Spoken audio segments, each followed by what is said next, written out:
যে ব্যক্তি গুনাহ মাফ করে নিতে পারেন আব্বা মার কাছ থেকে, যে যত বড় মৌলবী হোক আর বাইতুল মুকাররমের খতিব হোক, মুসলমান কাবা শরীফের ইমাম হোক, যার উপরে মা বাবা সন্তুষ্ট নাই তার জীবন বরবাদ, সবকিছু বরবাদ হয়ে যাবে।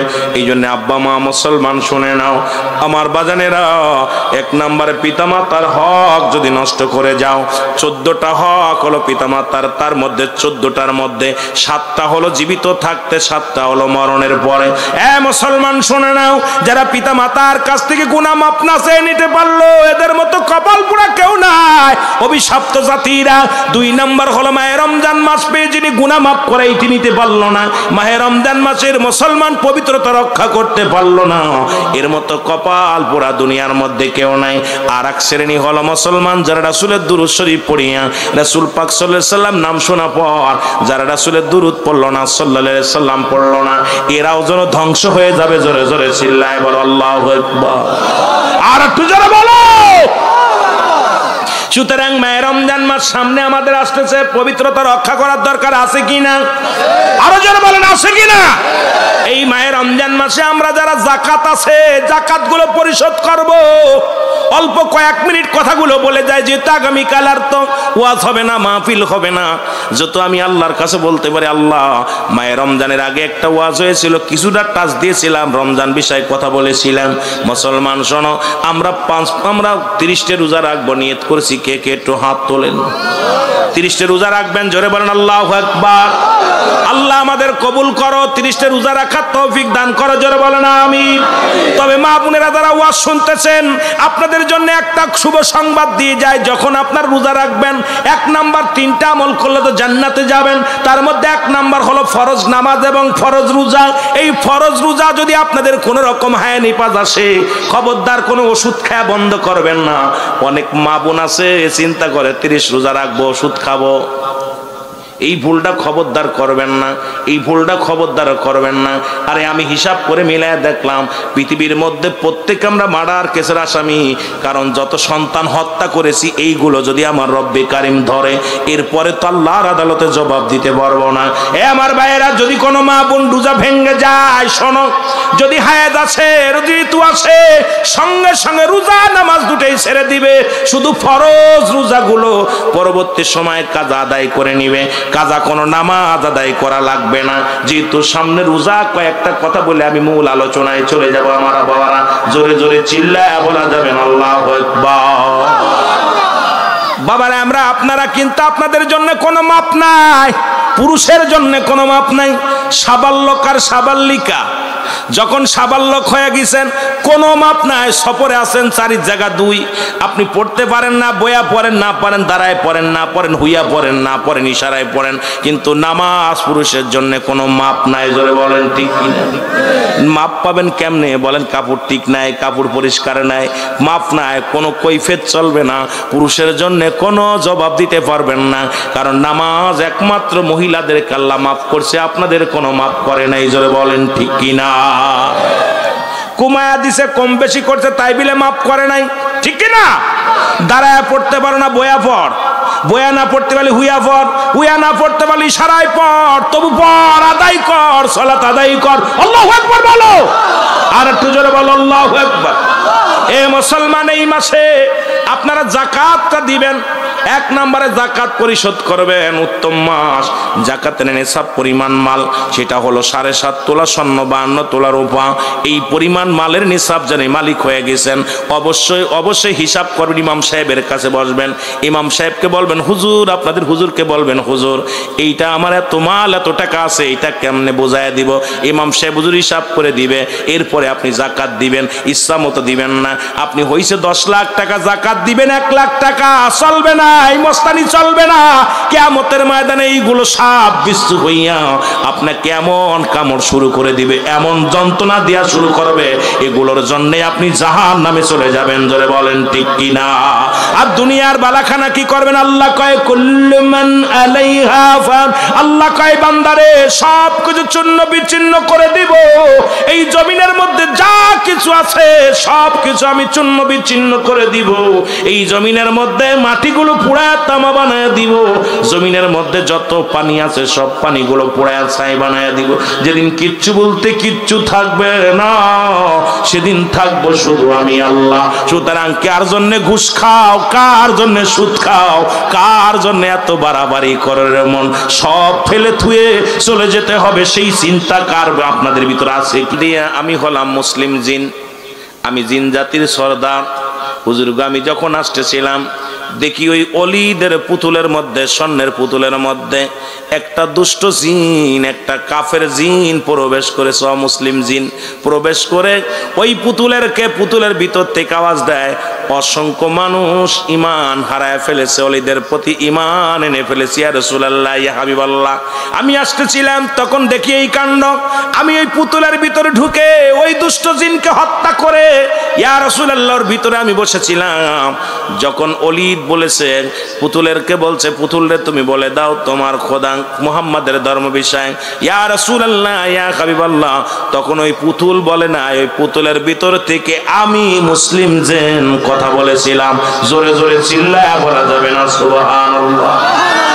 আল্লাহ নবী বলে, তুমি কেমনে বললো, কেমনে জানলে? আমি আখিরি নবী বলি, ইয়া রাসূলুল্লাহ, মানব সৃষ্টির আগে আমাকে সৃষ্টি করেছিল রব্বে কারীম। এই পৃথিবীর মধ্যে আপনাকে পাঠানোর আগে, মানব জাতি পাঠানোর আগে আগে আমাকে দুনিয়ার মধ্যে পাঠাইছে, ইয়া রাসূলুল্লাহ, ইয়া হাবিবাল্লাহ। এই জিন জাতিকে দুনিয়ার মধ্যে পাঠানোর পর ইয়া রাসূলুল্লাহ, আমি জিন জাতির সরদার। আমি আদম নবীকে বলতে শুনেছি রাহমাতাল লিল আলামিন, ইব্রাহিম নবীকে বলতে শুনেছি রাহমাতাল লিল আলামিন, ঈসা নবীকে বলতে শুনেছি রাহমাতাল লিল আলামিন, মুসা নবীকে বলতে শুনেছি রাহমাতাল লিল আলামিন, ইয়া রাসূলুল্লাহ, ইয়া হাবিবাল্লাহ। সমস্ত নবী তো আপনাকে নেতা বলে, সমস্ত নবীকে আপনাকে সম্মান করে।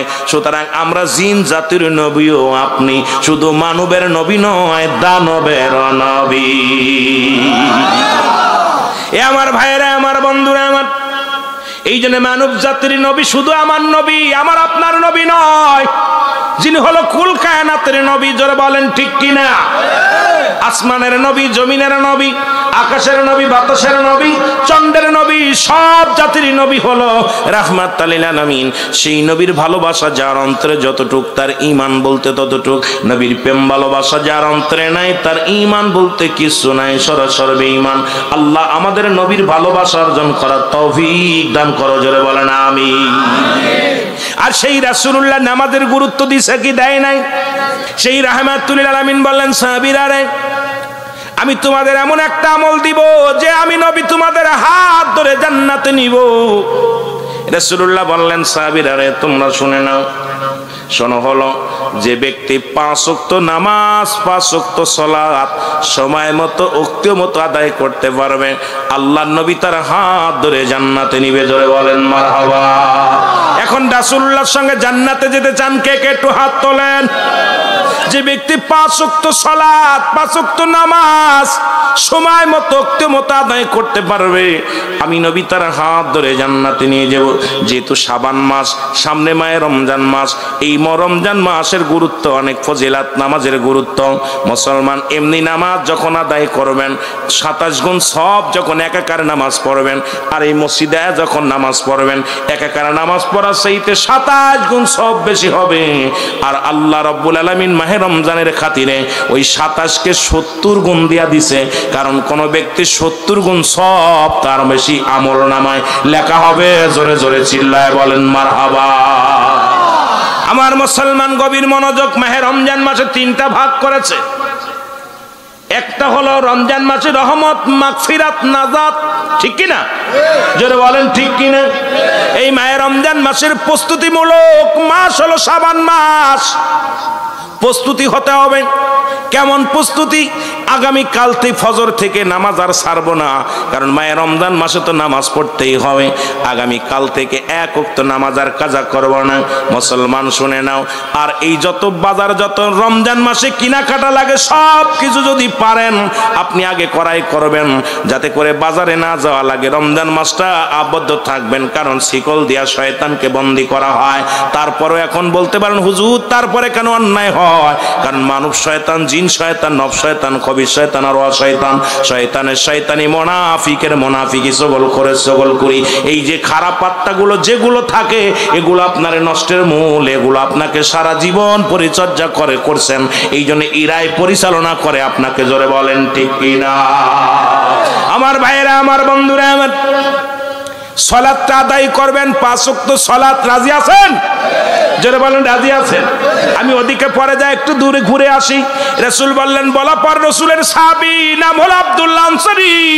নাম কি? আব্দুল্লাহ আনসারী। জোরে বলেন মারহাবা। নাম কি? আব্দুল্লাহ আনসারী। এই আব্দুল্লাহ আনসারী উনি বাড়ি গেলেন। বাড়ি যাওয়ার পর নবীজি কি ওয়াজ করছে বিবি জিগায় স্বামীরে। অনেক মা বোনেরা মাইকের আওয়াজ শোনেন, আল্লাহর হস্তে আজকে ওয়াজটা কানে শুনবেন। কারণ আপনাদের স্বামীরা যারা মাহফিলে আসছে, যারা আপনারা যাদের বিবিগুলো আসে নাই, একটু বাড়ি ওয়াজটা নিয়ে যাবেন। কারণ আল্লাহর নবী সাহাবী আব্দুল্লাহ আনসারীর বিবি বাড়িতে গেলে ডাক দে বলে, স্বামী আল্লাহর নবী আজকে কি ওয়াজ করছে বলেন। নবীজি কি ওয়াজ করছে আগে আমারে জানায়া দেন। আব্দুল্লাহ আনসারী ডাক দে বলে, বিবি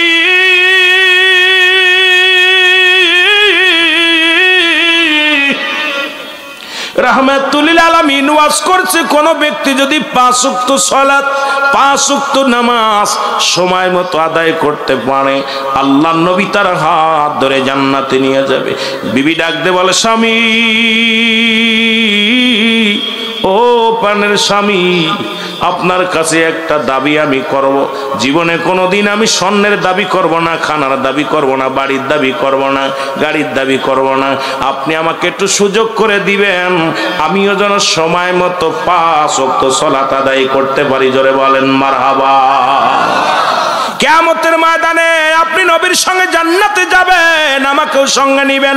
রাহমাতুল লিল আলামিনের পিছে প্রতিদিন এসে নামাজ পড়ে, যেমন আপনাদের ইমাম সাহেব হুজুর, উনার পিছে যারা সালাত আদায় করে, একদিন যদি না আসেন, 2 দিন যদি না আসেন, উনি জিগাই বারাক মুসল্লির ভাই অমুক মুসল্লি কই, উনি জিগাই সালাম ফিরে, ভাই অমুকরে তো দেখি না। কারণ ইমাম সাহেবের সঙ্গে সম্পর্ক কেমন হয়ে যায়, ভালো হয়ে যায়। ইমাম সাহেবের সঙ্গে মুসলমান মুসল্লিদের সম্পর্কটা অনেক সুন্দর হয়ে যায়। এবার 2 দিন 3 দিন না দেখলে নিজেই বাড়িতে হেঁটে যায়, সালাম দেয়, অমুক সাহেব আসেননি বাড়ি। কেন? ইমাম সাহেব কত ভালোবাসে মুসল্লিদেরকে। এই জন্য জামাতের গুরুত্ব রাসূলুল্লাহ দিছে। জোরে বলেন ঠিক কিনা? নামাজের গুরুত্ব এমনি নবীজি দেন নাই, কারণ এর মধ্যে হাকিকত আছে কিনা? জোরে বলেন আছে কিনা? প্রতিবেশীর হক গুলো আদায় হয়ে যায়। কে কোন হালাতে আছে? ইমাম সাহেব জিজ্ঞাসা, আসসালামু আলাইকুম ভাই অমুক কেমন আছে? আসসালামু আলাইকুম ভাই অমুক কেমন আছে? আপনার ছেলে মেয়ে কেমন আছে? এ মুসলমান শোনো, আজকে কিন্তু আমাদের সেই জামাতের প্রতি গুরুত্ব নাই। রাসূলুল্লাহ দেখে 1 দিন নয় 2 দিন নয়, আনসারী প্রতিদিন নামাজে আসে। নামাজ শেষ করার পর আনসারী আর রাসূলুল্লাহ তারে দেখতে পায় না। নবীজি বললেন, ও আমার সাহাবীরা, আমার আনসারী দেখি নামাজে আসে, কিন্তু সালাম ফেরানোর পর আনসারী কার দেখতে পাই না, কারণটা কি? সাহাবীরা বলে, হুজুর নিশ্চিত কোন দুনিয়ার কোন ঝামেলার মধ্যে পড়েছে, দুনিয়ার কোন ঝামেলার মধ্যে, কোন প্রেমের মধ্যে পড়েছে। নবী কয়, আমি নিজেই যাব, তোমরা খবর না, আমি নিজেই খবর নিব। রাসূলুল্লাহ নিজেই খবর নিতে চলে গেলেন, বাড়িতে গেলেন, সালাম দেয়, আসসালামু আলাইকুম ইয়া আহলাল বাইত, আসসালামু আলাইকুম ইয়া আহলাল বাইত। 1 বার নয় 2 বার নয়, 3 বার নবীজি সালাম দিলেন, কোন সালামের জবাব পাইলেন না। এবার রাসূলুল্লাহ ফিরে আসলেন, মনে কষ্ট নিয়ে ফিরে আসলেন। পিছন থেকে সাহাবী উত্তরে দেয়, ওয়ালাইকুম আসসালাম ইয়া রাসূলুল্লাহ, ওয়ালাইকুম আসসালাম ইয়া হাবিবাল্লাহ, ওয়ালাইকুম আসসালাম ইয়া রাহমাতাল লিল আলামিন। রাসূলুল্লাহ বলে, তুমি 3 বার সালাম দিলে, বুঝতে বাকি নাই, তুমি উত্তর দাও নাই। সালাম তুমি শুনেছিলে, উত্তর দাও নাই। আনসারী বলে, ইয়া রাসূলুল্লাহ ইয়া হাবিবাল্লাহ, আমি উত্তর দিই নাই, কারণ আপনি যখন আমারে সালাম দিয়েছিলেন আমি কেন উত্তর দিতে পারি না? যদি দয়া করে আমার বাড়িতে যাইতেন, তাহলে আমি আপনাকে বলতে পারতাম কেন সালামের জবাব দিই নাই। নবী কয়, চলো। কেন? নবীকে বায়ানাত, উত্তম ব্যবহার, উত্তম আখলাক, উত্তম চরিত্র আমার রাসূলকে যা দিয়েছে পৃথিবীর মধ্যে, সেই রাসূলের গুণে গুণান্বিত হওয়ার দরকার আছে কিনা? আনসারী দরজা খুলে দিলেন। দরজা খোলা পর দেখে বিশরে বিশাল একটা গর্ত খোঁড়া, বিশাল একটা গর্ত খোঁড়া। রাসূলুল্লাহ বললেন, আনসারী তোমার ঘরের ভিতরে এত বড় গর্ত খোঁড়া কেন? বলে, ইয়া রাসূলুল্লাহ, ইয়া হাবিবাল্লাহ, এই যখন আপনি আমাকে সালাম দিয়েছিলেন নবী গো, তখন আমি গর্তের মধ্যে উলঙ্গ অবস্থায় বসেছিলাম। ইয়া রাসূলুল্লাহ, ইয়া হাবিবাল্লাহ, নবী গো,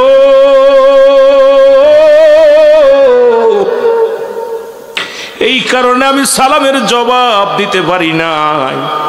হুজুর আমার বেয়াদবি মাফ করবেন। নবী বলে, আনসারী কি হয়েছে বলো? বলি, ইয়া রাসূলুল্লাহ, ইয়া হাবিবাল্লাহ, নবী গো, ইয়া রাসূলুল্লাহ, ইয়া হাবিবাল্লাহ, আমরা স্বামী স্ত্রী মিলে মাত্র এক টুকরা কাপড়, যখন আমি আজান চলে যায়, যখন আজান পড়ে মসজিদে মধ্যে আজান দেয়, আল্লাহু আকবার, আল্লাহু আকবার, আল্লাহ মহান, আল্লাহ বড়, আমি পাগল হয়ে ছুটে চলে যাই, তখন সঙ্গে সঙ্গে আমি ওই কাপড়টা পরিধান করে মসজিদে চলে যাই। ইয়া রাসূলুল্লাহ, ইয়া হাবিবাল্লাহ, আমার বিবি উলঙ্গ অবস্থায় গর্তের মধ্যে বয়া থাকে। আবার যখন নামাজ শেষ করে সালাম ফিরে আমি এক দড়ি বাড়ি চলে আসি, বাড়ি আসিয়া ওই গর্তের মধ্যে ঢুকিয়া কাপড়গুলো খুলে আমার বিবিরে দিই। যখন আপনি সালাম দিয়েছিলেন তখন আমার বিবি কাপড় পরিধান করে নামাজ পড়তেছিল। ইয়া রাসূলুল্লাহ, ইয়া হাবিবাল্লাহ, আমি উলঙ্গ থাকার কারণে আপনাকে আমি সালামের উত্তর দিতে পারি নাই। আমার নবী বলে, আনসারী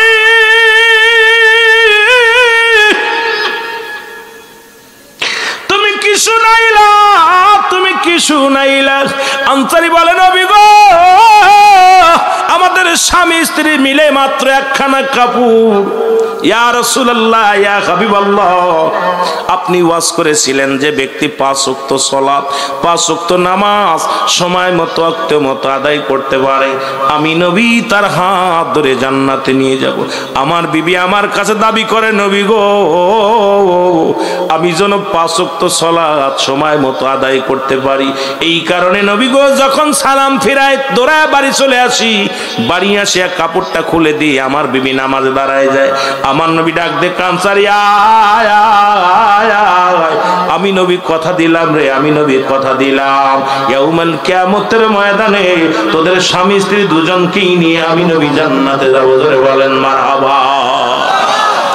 এর এক কাপড়ে দুজন নামাজ পড়েছে। এখন যদি আপনাদের এলাকার মধ্যে এমন কোন গরিব নাই, এমন কোন ফকির নাই যার এক টুকরা কাপড় আছে? কথা কন। এখানে যারা বেনামাজি বলেন দি তাদের একখান কাপড় আছে? কথা কন না কেন? একখান কাপড় আছে? একখান কাপড়গুলো উঠায় থুইছেন। আর জুম্মার নামাজে যাও আসেন, ব্রাজিল আর্জেন্টিনার কাপড় পরে আসেন, ভালো পাঞ্জাবিগুলো উঠায় রাখেন, ভালো কাপড়গুলো গুছায় রাখেন। আরে কপাল পুরা মুসলমান শোন, সবচেয়ে বড় মেহমান হলো আমার আল্লাহ। সেই আল্লাহর দরবারে হাজিরা দিবি, সেখানে গেলে যা সেরা কাপড় পরে ব্রাজিলের আর্জেন্টিনার জার্সি বইরা ভালো কাপড়গুলো দোলাই করে রেখে দিস ঘরের মধ্যে। আর এক কাপড়ে যদি সাহাবীরা নামাজ আদায় করতে পারে, এখন এই নামাজের হিসাবটা যদি আপনাদের এলাকার মানুষের নেয়, আমার মন বলে একটা মানুষও জান্নাতে যেতে পারবো না। আমার যুবক বাবারা, দিলের কান্ডা লাগায় শোনো, মাহে রমজান মাসে ও মুসলমান শোনো, এই পবিত্রতা রক্ষা করবার রাসূল বলছে 3টা জিনিস যে ব্যক্তি পাইয়া সে ব্যক্তি গুনাহ মাফ করাইতে পারল না, এই ব্যক্তি ভিতরে এই ব্যক্তি ধ্বংস হয়ে যাবে। তার মধ্যে 1 নাম্বার হলো পিতামাতা জিন্দা পাওয়ার পর যে ব্যক্তি গুনাহ মাফ করে নিল না, আব্বা মার কাছ থেকে। জোরে বলো আল্লাহু আকবার।